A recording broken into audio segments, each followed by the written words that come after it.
this video available online? How can you actually get the video to show other people? You can search, it may be online. I happen to have a copy that I brought with me from a couple years ago. I saw it in the early 2000s somewhere, but you may be able to find it online. Yeah. Otherwise, we have a copy on the laptop, and you can bring a pen drive, and we can make it available that way.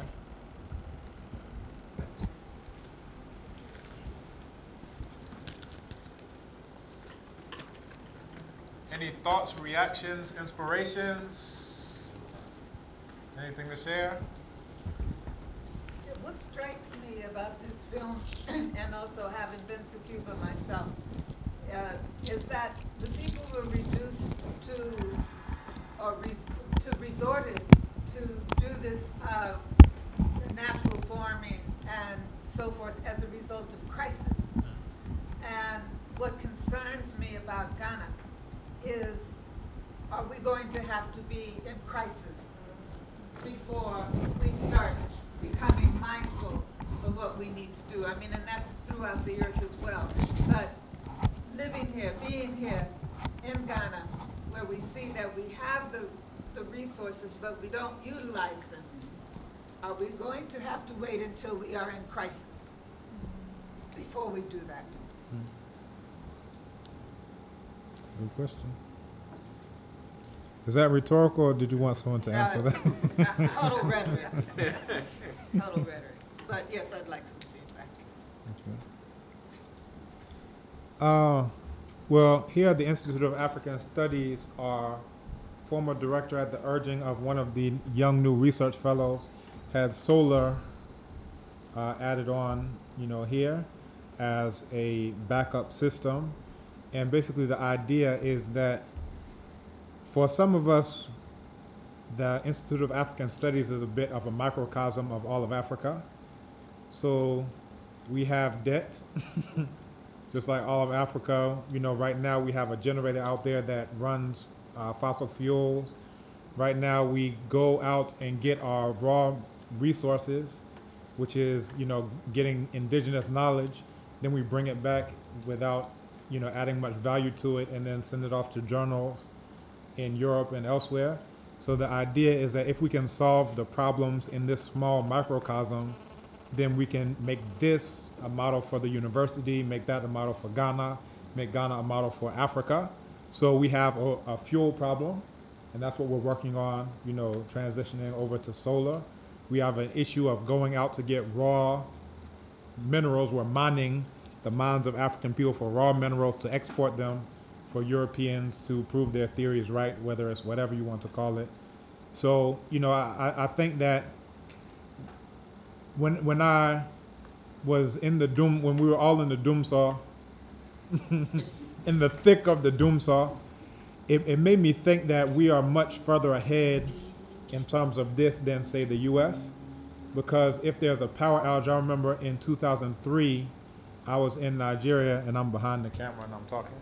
In 2003, I was in Nigeria, and there was a huge power outage across the entire eastern seaboard of the U.S. So I was in Nigeria. We were like, aha, see? It's not only NEPA in Nigeria, they have the same issue in the U.S. But it led to all kinds of crises. People, deaths. People had no idea how to live without, these things.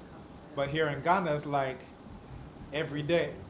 So I would tell my people over there, it's like what people do there as an activity, like let's go camping for a day and not have electricity and whatever.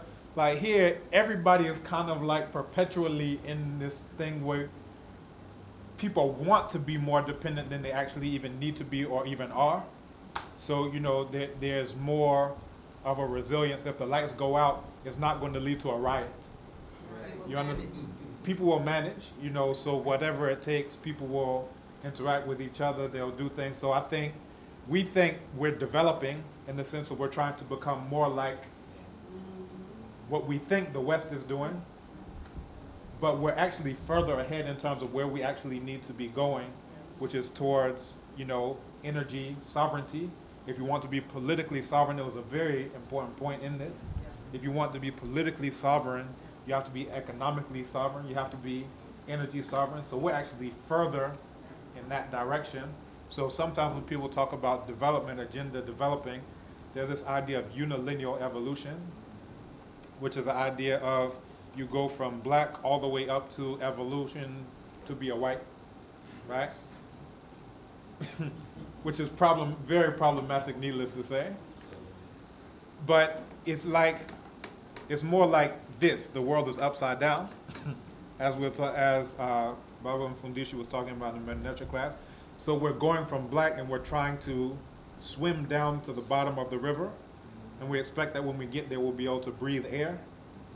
But you're going in the wrong direction to even get to the air. You have to turn your direction back up, towards the blackness. So I would say that I think in Ghana we're much further ahead, but because of this, people are rushing headlong to the city of destruction, as Ayakwe said in the prologue of 2000 Seasons. So that's my input on that.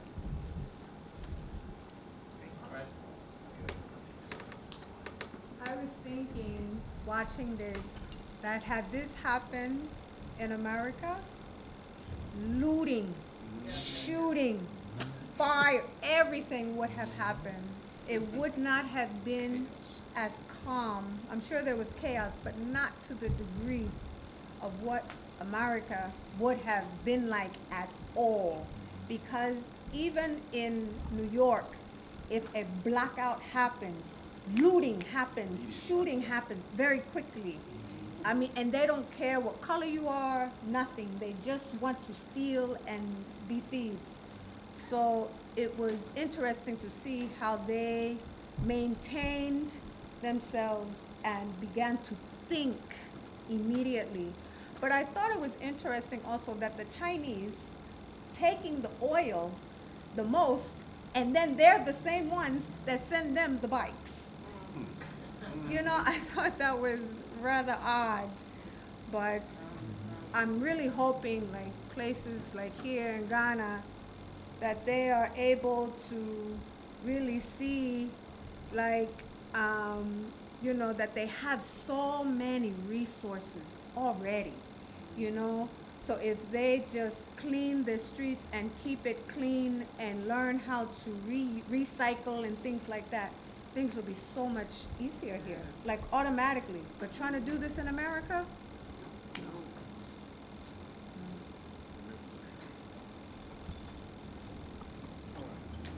I think one of the high points is that they said Cuba went through this crisis and they will become a model for how the rest of the world will respond. They started off talking about peak oil, and it's not a speculation anymore. They said in 2010, the global oil peaked. And I remember hearing on the radio just a few weeks ago, the president said at some point in the near future in Ghana, there will be fuel shortages because of the Tema oil refinery or something else. So my point is that this is happening. It's going to happen. And most of us are asleep. So I'm glad for one that you brought this movie to kind of wake us up again, because it's easy to go to sleep. But we have to be thinking about the future. This energy sovereignty, this food sovereignty, is very important. And to me, that's the way forward. So what actually happened with Cuba, with America giving them embargoes, with Russia collapsing, it actually turned out to be a blessing in disguise, And sometimes these things, they happen as a result of necessity, like with Cuba. So I think your question is very pertinent. Do we have to wait for necessity before we start to actually do things to make better things happen in the future? All right. Here in Ghana, there's an organization called Permaculture, the same organization that was talking about in Cuba, Permaculture in Ghana. And I think they're based in the Techiman area. And they do demonstration farming, teaching farmers how to do organic farming, sustainable farming, promoting solar energy, etc. And it's a slow process, but they are making efforts. So they've gone around the country in other regions also teaching, and even outside, they have people coming from Togo, Benin, Nigeria, coming to this center, demonstration farm at Techiman, to learn about these procedures and practices. So it is slow, and it would be pushed in a crisis situation where people see no alternative and we have to turn to it. But I think part of it, the fundamental value base that's in Cuba is so different than the value base that's in America, and even that dominates in Ghana, where we are a capitalist-dominated, profit-driven society. So even here, when there are alternatives, the first thought was, how can we make money from it? We're not going to do it unless it is profitable. So even though there are people with this idea of, we need to make it sustainable, energy efficient, etc., unless we can prove that it can make money, there's not going to be laws or not going to be incentives to allow it to happen. The solar energy is another example where, there's some solar panels that are around. There's even a program with the Energy Commission with the government of Ghana, but it's not getting the push that it needs because, again, there's more money from Mobil, Exxon, etc., than it is from solar energy on a short-term basis. So that's what's driving the decision. In the film, they said, America's looking at 1 week ahead planning, as opposed to a generation or a lifetime. And that's the focus, unfortunately, in much of the world. It's, I want something right now. I need to make a profit this week, this month, as opposed to maybe a year from now, I'll be food sufficient, food independent, energy independent, etc. So I think that's a fundamental difference with Cuba and some other parts of the world why it was so successful there and it's so difficult in other places.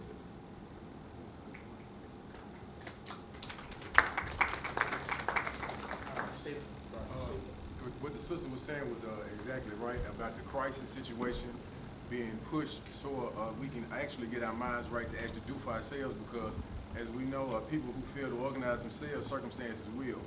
And the circumstance that is going to organize us is taking the mouth off the tit of the Western way of thinking, the Western civilization, Western religion, so we can push forward and have an African view and a people of color view.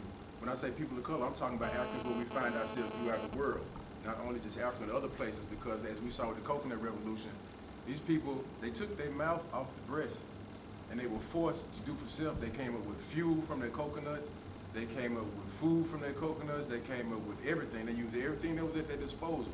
And it seems like it's it's going back in civilization, but actually, we, like Doctor said, we are so far here, we're basically in the future right now, but we're actually in it, so we can't see it.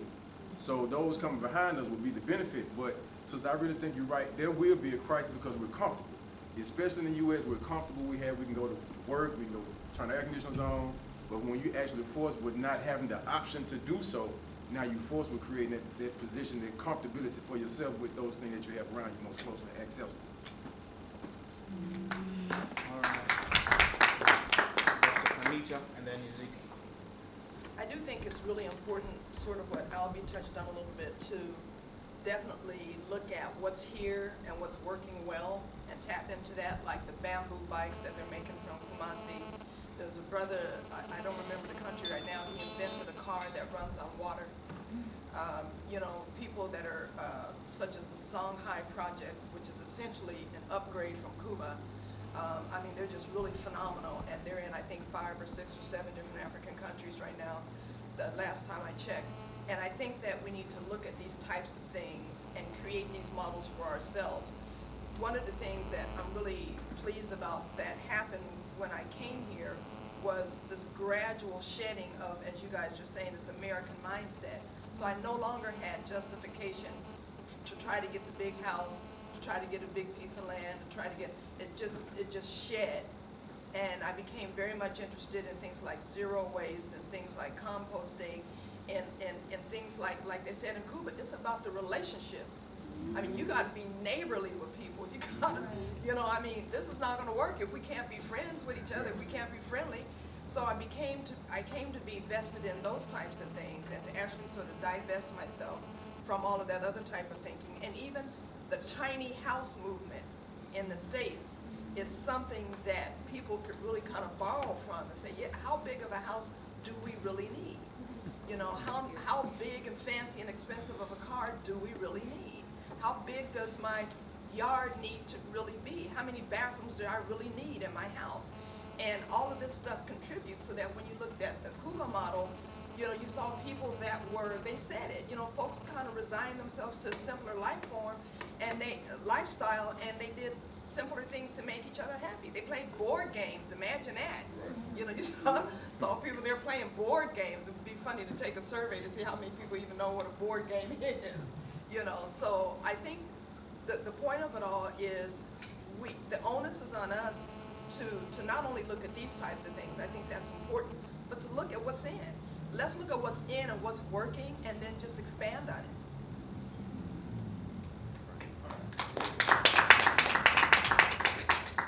Looking at the presentation, I can also see that we were having professionals.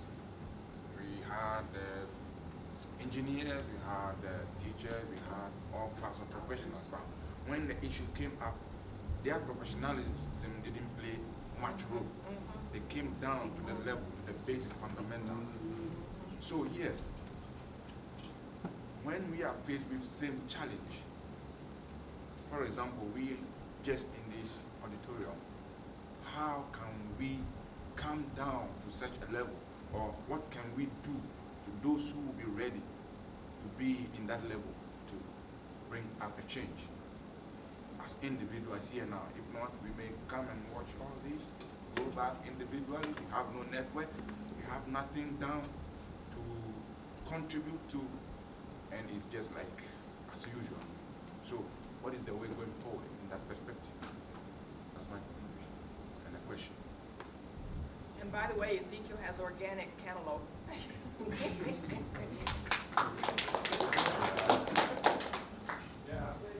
Ezekiel is actually doing, you know, what he's, you know, asking in the question, what can we do?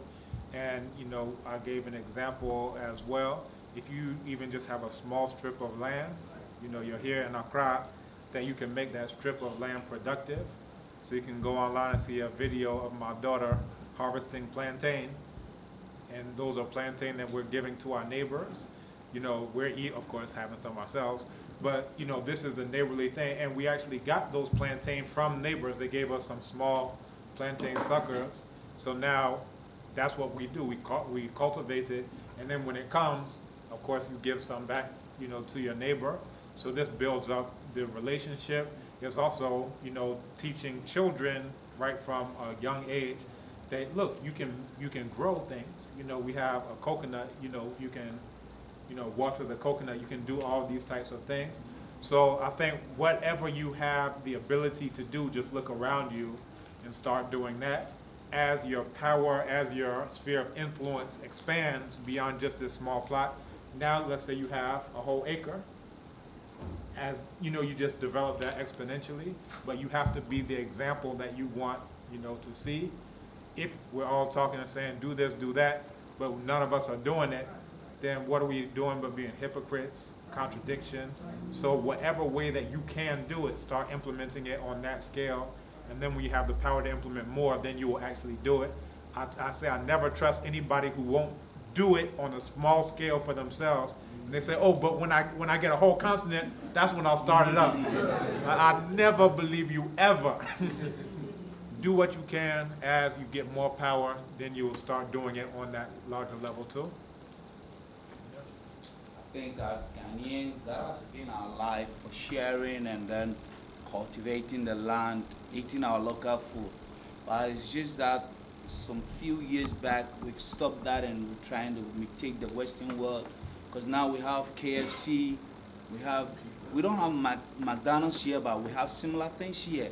And people feel like eating KFC or eating McDonald's or going to Chicken Inn is the best way of life. Because now, like you said, we are now coming up from where we are to feel that our life comparing to the Western world or looking at the way the colonial master lived is the best way we live.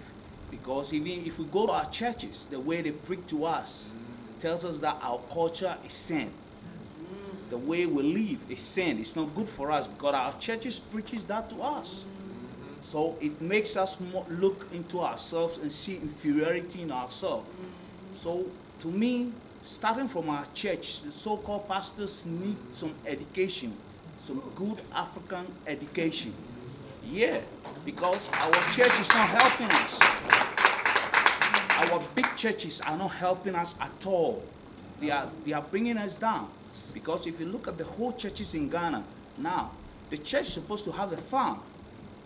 Yes, every church is supposed to have a farm, because if a church have a school, then a church will have a farm. And the students or the kids who go to school should eat from the farm.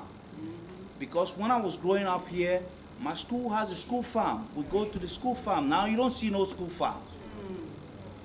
See, all those things have gone. And you see the pastor, you never see your pastor putting on any African dress. Your pastor comes in expensive, it's for real, an expensive Calvin Klein up and down. Yes. So if you see a pastor like that as a member who don't know anything, it's looking onto the pastor. Yes. So it starts from there. Our pastors are #1 role model now. Because before we used to look at our Okonfo and everything, we respect our Okonfo. Now they tell us our Okonfos are not good. So nobody believes in any Okonfo. So now we are looking onto these pastors and they are not showing us good things. So I think the pastors need some good life so that we can meditate from there, because everything that we have now is going back. It's gone far. Because so now we are getting the sickness. Before it's hardly to hear somebody having a diabetic in Ghana. High blood pressure. You don't hear that. When I was growing up, we called that escafoyari. Yes. Yes, because but she say oheni create minyas ayade no. Because eduane esikeni di no oheni say oheni ne dis eduane no. It is very, we have to go back again.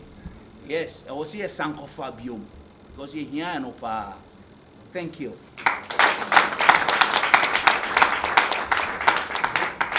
Was just said, there's a documentary called The Great African Scandal, and I'll come to you.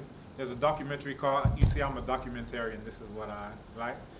The Great African Scandal. Has anyone seen that one? One. It's available online, and it's a brother out of Ghana but based in the UK.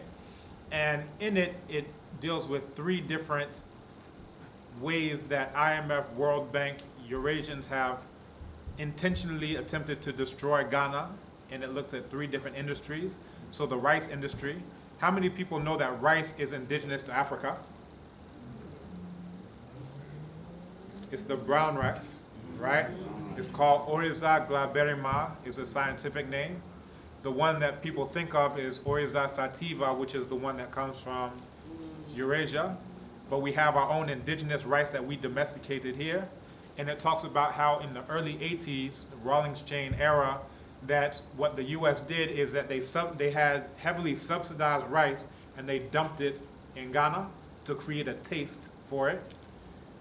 Now, once your own rice industry is collapsed, because you have this cheaper rice that you can get, this white rice that you can get, this diabetes causing rice, no nutritional value rice that you can get.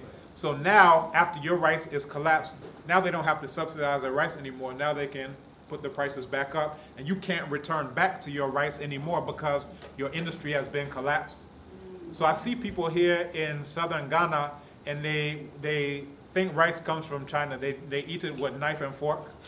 I say these people have never been to Senegal, where the national food is called chebujen, jollof rice. Jollof is named after the Jollof Empire, which is one of the empires in what's modern day Senegal area. So people say, I say Jollof Empire, they say, oh, is it an empire made of spicy rice? It's like saying Fante Kinke. It's like saying Bambara beans. Bambara are people. You're saying these are the beans belonging to those people. This is the rice belonging to the Jollof Empire. But the things that we think are indigenous, oftentimes they are not indigenous. I just shared this with my students. When you think of fufu, plantain is not indigenous to Africa. Neither is cassava. You look at the southern Ghana foods, the things made from corn, that's not indigenous to Africa, right? When you go to the north, that's where you start to get your indigenous foods, where you get the millet, where you get the sorghum. That's what you were eating before they brought you all of these things. So even when we think of, oh, we need to go back to eating our food, many of us don't even know what those foods are. So they'll eat rice with knife and fork, because they say this is foreign food. And then they will eat fufu with their hands, say this is indigenous. So look at how this has been flipped upside down. So that's the Great African Scandal. It talks about rice. It talks about gold, how the IMF and World Bank policies have destroyed the environment with the gold, mercury leaching into your river systems, arsenic leaching into your river systems. Then it talks about cocoa dealing with child labor, and how all of these things that we say are problems were actually started by these same folks who are coming to rent you a cure for the symptoms. Not to cure the disease, the cause, because they're the cause, but just to rent you a cure for the symptoms. They say, here, we'll give you a little bit now, a little bit later. Aid, here's a little bit of aid for you. So that's a Great African Scandal. Everyone needs to see it. We're putting together our film list. We can even make that one of the films. I think it's something that's very important for us to be able to see so that we can understand why we're in the situation that we're in. Another documentary that can also be part is First Earth. Has anyone seen this documentary? 1, 2. So First Earth is talking about architecture that's made with earth. And it goes throughout the entire world, starting with Africa, because we were the first ones to do it. And oftentimes we think we're imitating what the West is doing, but it also goes to America, and it shows places like Seattle, all these places where they are building using earth. Now, if you go to the village and say, oh, look, they're making mud huts. Ah, it's so bad, but whatever. Go to Yemen, you'll see skyscrapers built with this same earth. It goes into Asia. It shows everywhere. So the people we think we're imitating, they are coming here to become experts on your African thing. Then you go to New Mexico. They say this is a new thing, building with adobe bricks. Earthship buildings. This is the posh thing. It's the new thing. They have all these cities in America that they are building with earth. But try to get somebody at the university to build their house with earth. You will get World War III. You think me, a whole professor, I will live in your mud hut? Never. Tofiakwa. That's what you'll get. You understand? But there they call it sustainable architecture, and it's a multi-million, if not billion-dollar industry. Across the world, it's definitely multi-billion. And they come here to Africa, they get your knowledge, and they go back and become experts. I hope you're following along. So we can even show that as a documentary. There's so much information out there. I'll close and come back to the audience, but there's a lot of information we need to know, because otherwise you're imitating a poor imitation of a poor imitation, and you're the original. Something to think of. Please, my sister. You said 3. You said rice industry, gold, and what? And cocoa. And it deals with how IMF and World Bank policies have intentionally crippled Ghana in all of those 3 areas, and it shows how they did it. Yeah, just going back to this point about how we're imitating others and forgetting our real culture. Last week, I went to a village because I'm studying development, international development. So I was doing sustainable development. So I was roaming around the village, getting to know people, and then I ended up going to the farm. So after my visit, I had a little conversation with the farmer. I told him that I liked what he's doing, and he told me, no, it's not for you, farmer. I said, well, if I can learn, I'll definitely do so. Sister, please, I'm getting complaints. Those are the buckets. Sorry. So he told me that his job is nothing. He's looking to himself as a nobody because he's a farmer. So it kind of broke my heart that the way we try to imitate others, that if you're a professor, if you're an engineer, if you're a doctor, you're better than a farmer. So I told him, no, you're not nobody, you are somebody. Because what you're doing is more than what the professor is doing. We all have different gifts in life. And I told him, I said, today, for instance, if you start farming at all, your own president cannot eat. So you have better gift than him himself, you know? And just like going back to this video, like seeing that even though like US trying to minimize the entire country by putting the embargo, but yet the farmers brought back life to the Cubans, brought unity, brought humility. And not just that, you know, everything that is happening in the world or in US, for instance, little thing, you can see people outside, protesting and just, but now with all the transportation, food shortages, all this, like you didn't see anyone outside complaining. Instead, they're just happy with what they have. And they learn how to live with it and just show their gifts. So my question today, especially for the youth, instead of just imitating the Western, that everything that the Western is doing is right, how can we really use our own gifts and to just be us Africans?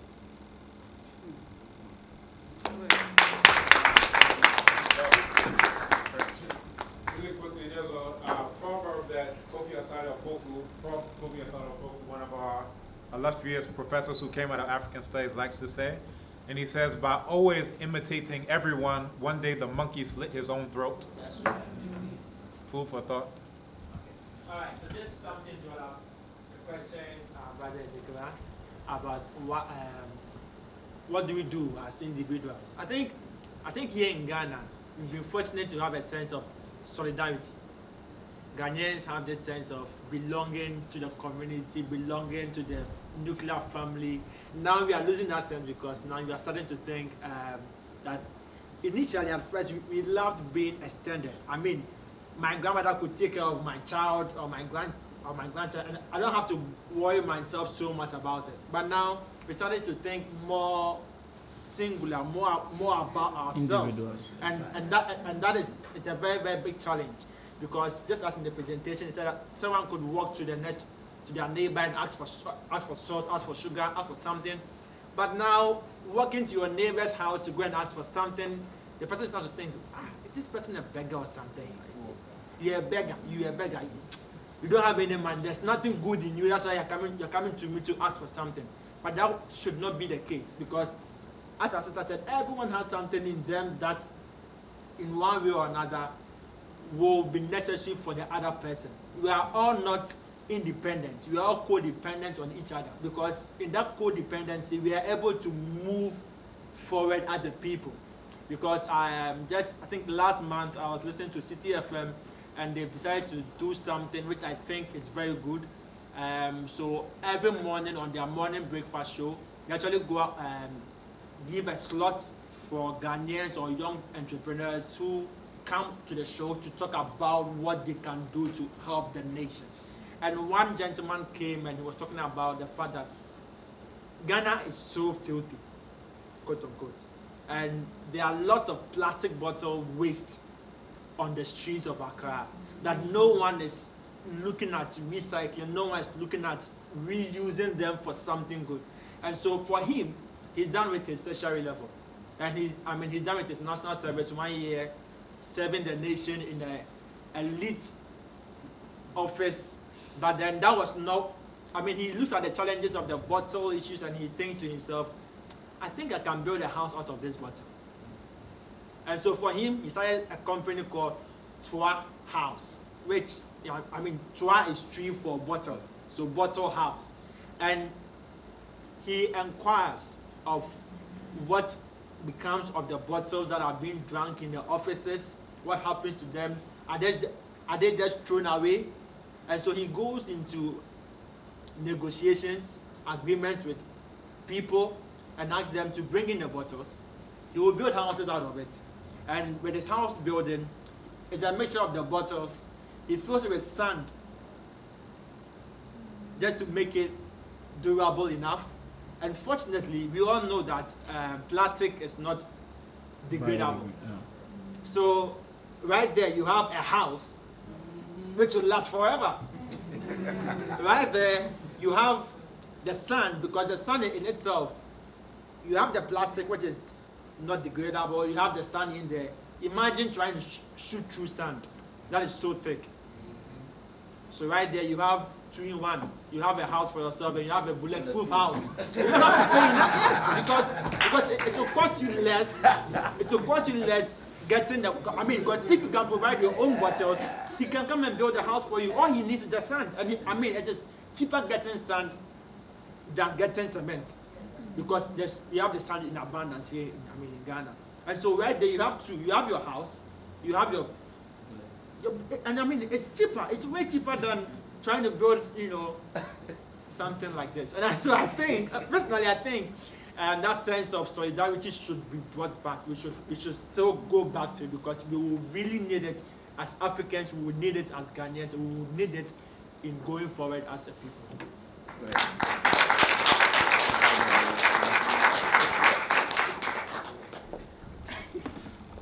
Yeah, I think it was in either Monday's or Wednesday's paper, and the acronym is YES, and it stands for Youth Enterprise Support.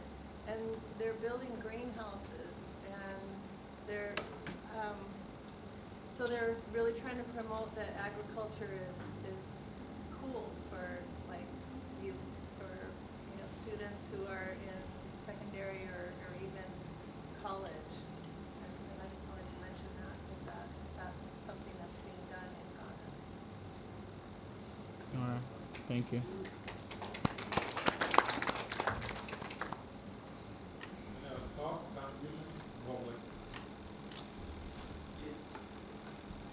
Fred, you want to come back? After I go back, then you can speak. My name is Zutum Boba, and then on the religious aspect of it, we're kids looking up to our pastors and then trying to imitate them, and then looking more Caucasian or whitish than being black. This morning, I have diagnosed somebody, and I am the doctor. His disease is ignoramus absoluta, which is absolute ignorance. He was like, all traditionalists should be sacked from Ghana. I was like, what? How? Fine. Let's say we have accepted and all traditionalists should leave. Say somebody way back had also thought of this idea. I'm sure your grandfather or your great-grandfather was a traditionalist, so he might have been sacked. So your father or your grandfather now would have been born to come and give birth to you, the father, then the father giving birth to you. Our youth, please, we need a serious march on this African movement to get to this youth before it gets out of hand. Thank you very much. Thank you.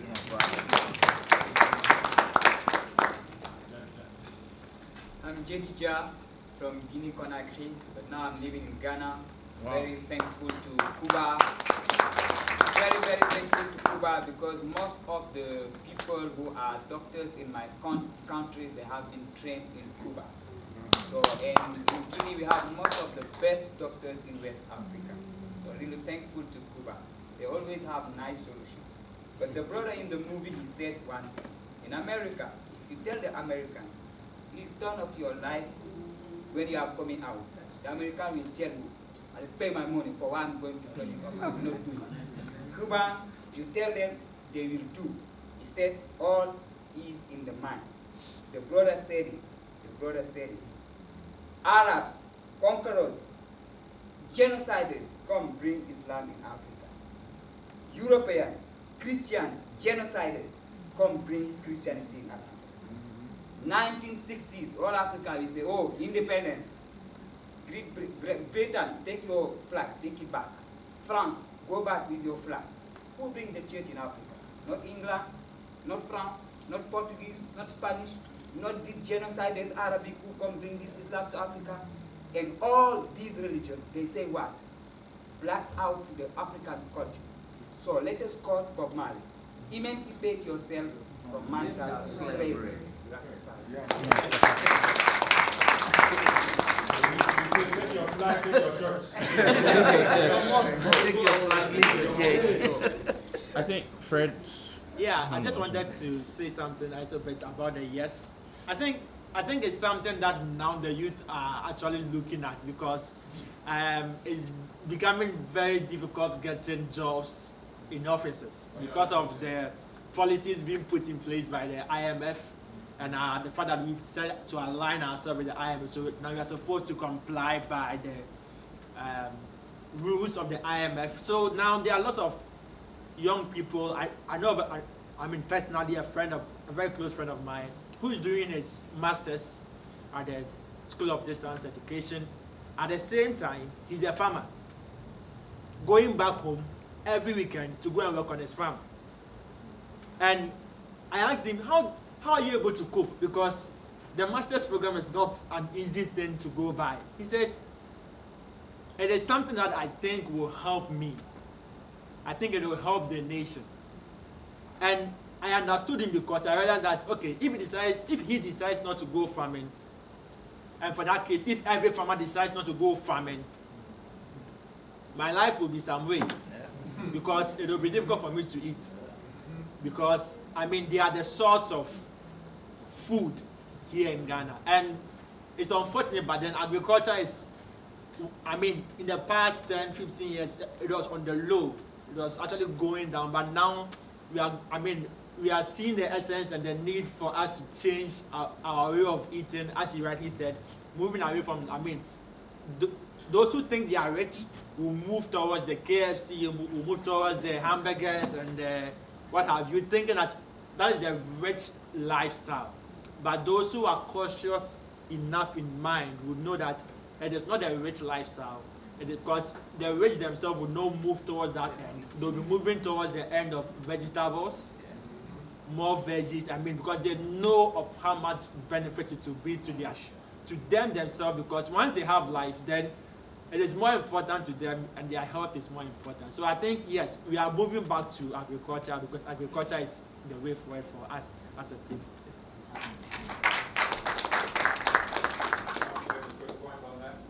I remember in the late 90s, early 2000s, the best thing you could do is take your girlfriend to Papaya.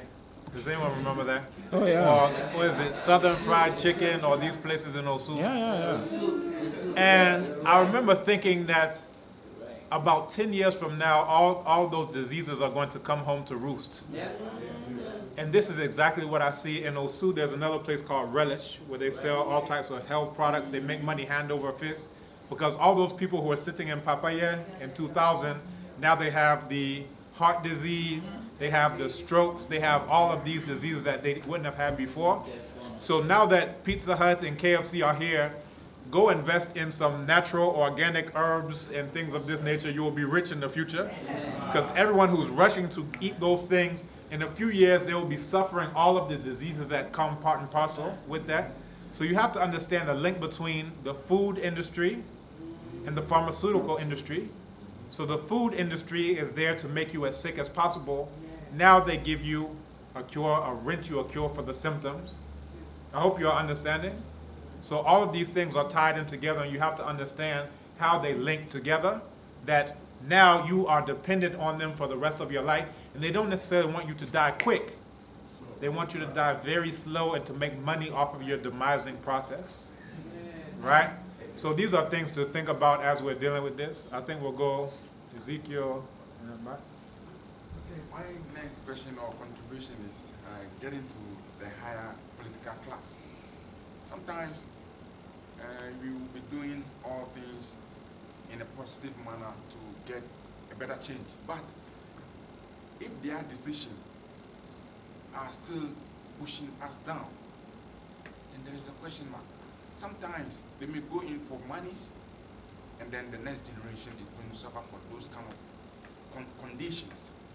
As of now, I don't know what Africa has done to the European countries. The Francophone colonies are still paying post-colonial taxes over 400 billion a year.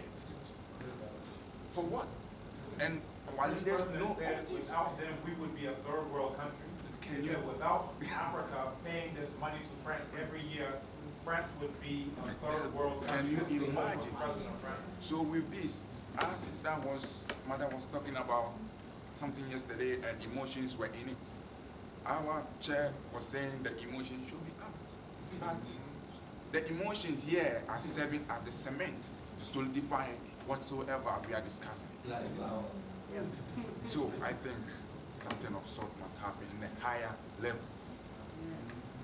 That's actually the reason why we're doing what we're doing right here, right now.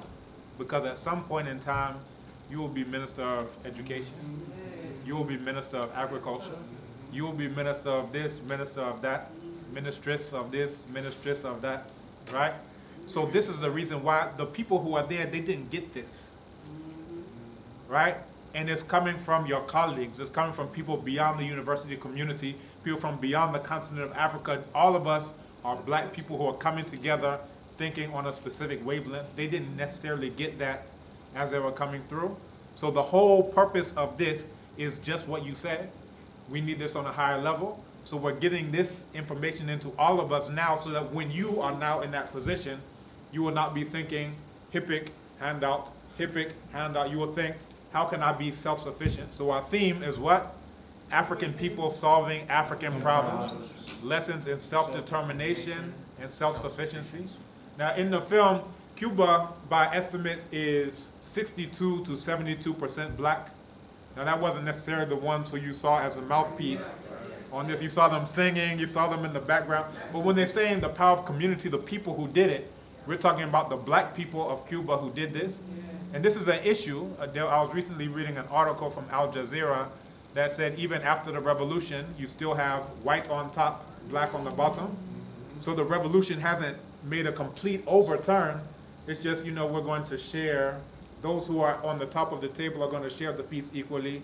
And those who are at the bottom are going to share their crumbs equally. So this is a major issue when we're talking about revolution.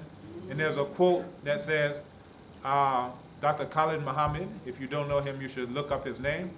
He says, when I go to a capitalist country, I see white capitalists on top, black capitalists on the bottom. If I go to a communist country, I see white communists on top, black communists on the bottom. I go to a socialist country, I see white socialists on top, black socialists on the bottom. I go to a Muslim country, I see white Muslims on top, black Muslims on the bottom. I go to a Christian country, I see white Christians on top, black Christians on the bottom. So as we're talking about revolution, complete constructive change, what's really changing if we're not changing that dynamic? So it's something that we need to all be thinking about. So it was a good film, and I thought it was very important for us to see how you can transform your society through the power of will. But the ones who are doing that, we're talking about African people solving African problems, and that's what solved the problems in Cuba. It wasn't a top-down solution. It was people saying, this is what we're going to do to move Cuba forward.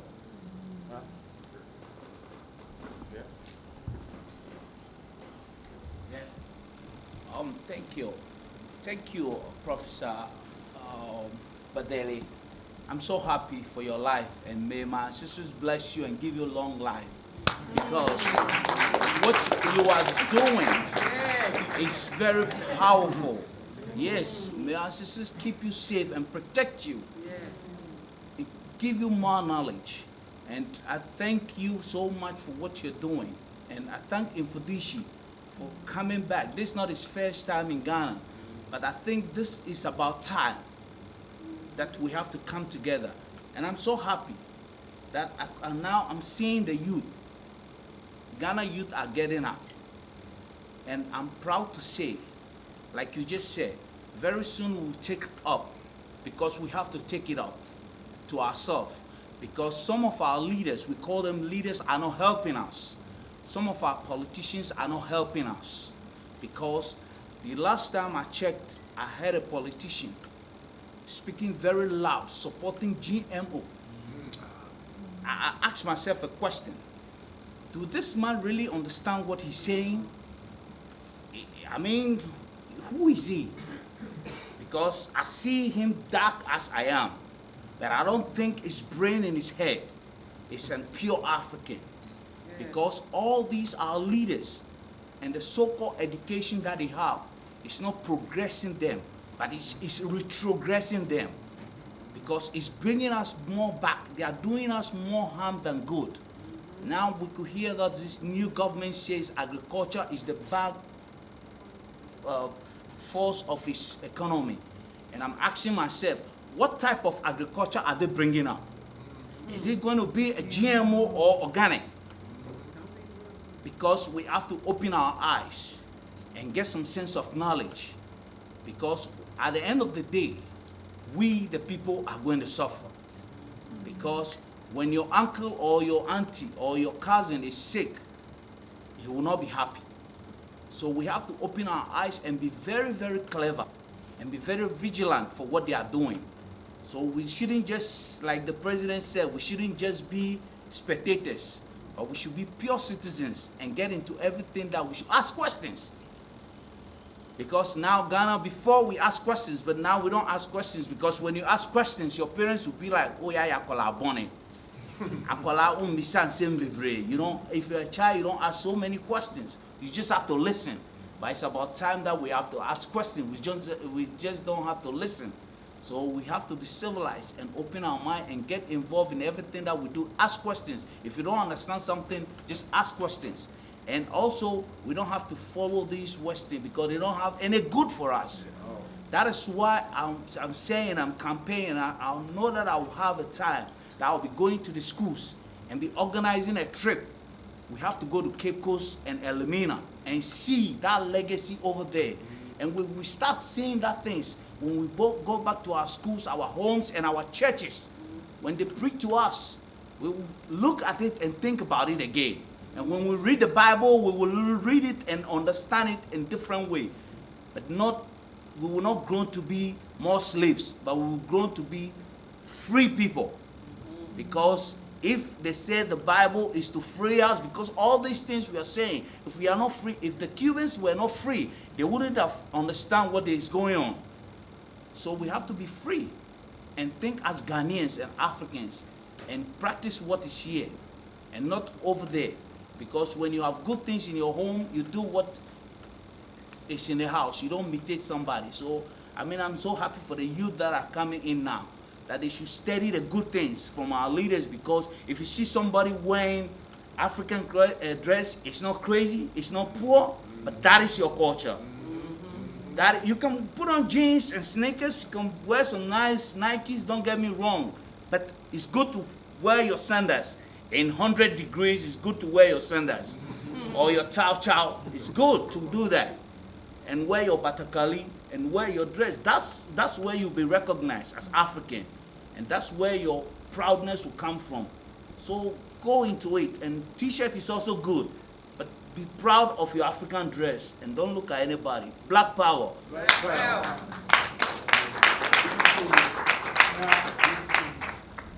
Some things were said about GMOs. Is anyone familiar with Monsanto? Yes. Right? Syngenta, ADM, all of these corporations, that they have what are called suicide seeds. Right? And we mentioned this before. And these are seeds that can only generate for 1 year. After that, they can't regenerate themselves. You have to go back to the corporation to buy that same seed from them. And if the pollen from those seeds come and touch the pollen of your natural crops, now they can sue you for patent infringement. So this is what's going on.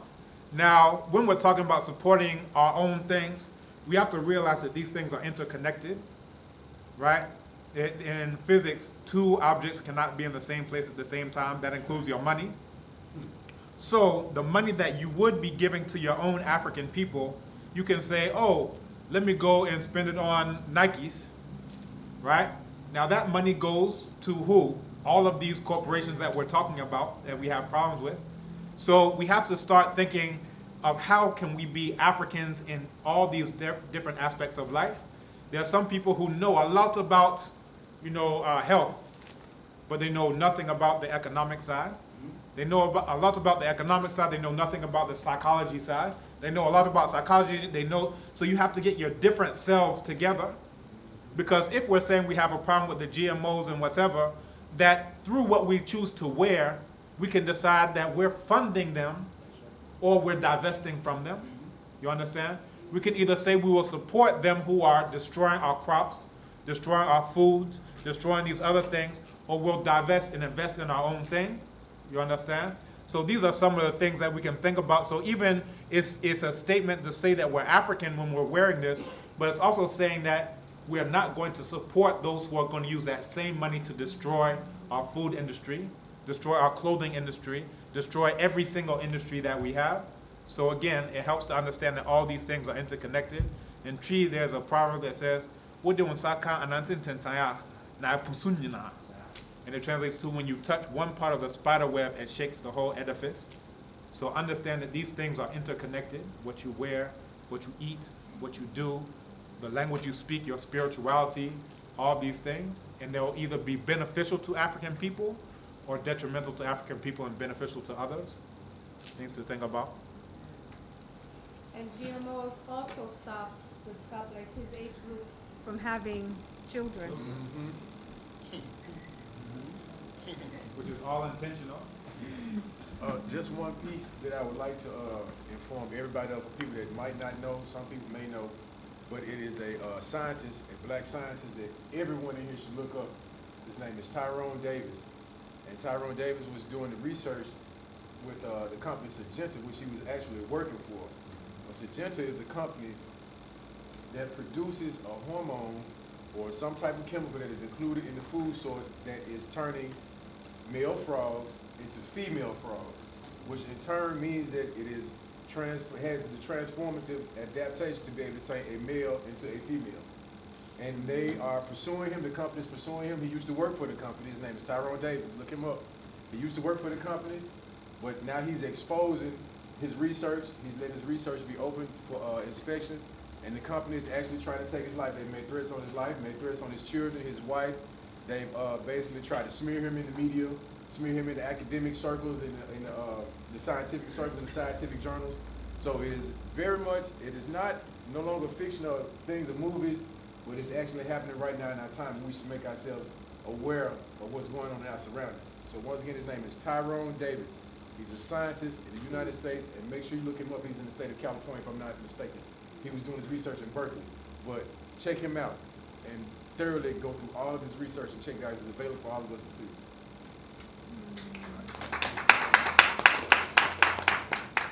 Okay, so I think we're coming to a close. We appreciate everyone representing here for Black History Month and beyond. So for those of you who know, Black History Month is usually in February, but we are now well into March. This is the beyond part, because we're going beyond Black History Month to Black History Year, to Black History Decade, to Black History Lifetime, right? I shared in my class earlier, and some of the students are here, I hope you signed the sheet, that it's a quote from noted historian Runoko Rashidi, where he says, what you do for yourself depends on what you think of yourself. What you think of yourself depends on what you know of yourself. And what you know of yourself depends on what you have been told. So what we've been doing here is telling you, so that in the future, when you are the minister of this or minister of that or president of this or chairman of that, you'll be doing things that are beneficial to African people and not the things that are beneficial to the enemies of African people, right? So I thank you all for coming out. Some of you who are here for the entire week.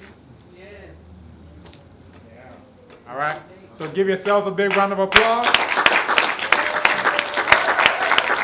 We have an illustrious elder, Baba Jehuti Mess. We'll see if we can get him for a lecture before he goes back to what I like to refer to as the wrong side of the ocean. But we'll keep these up. On Thursday evenings is our regular film night. Many documentaries, lectures, some of our illustrious historians, psychologists, people in every area of human activity will advertise that, in the class and on the intranet amongst the student list. So all of it is how we can make the Africa that we want Africa to be, right? So please continue to support and give yourselves a round of applause. Feel free to keep clapping and give me a round of applause. And our graduate assistants, especially, they're the ones who made this happen.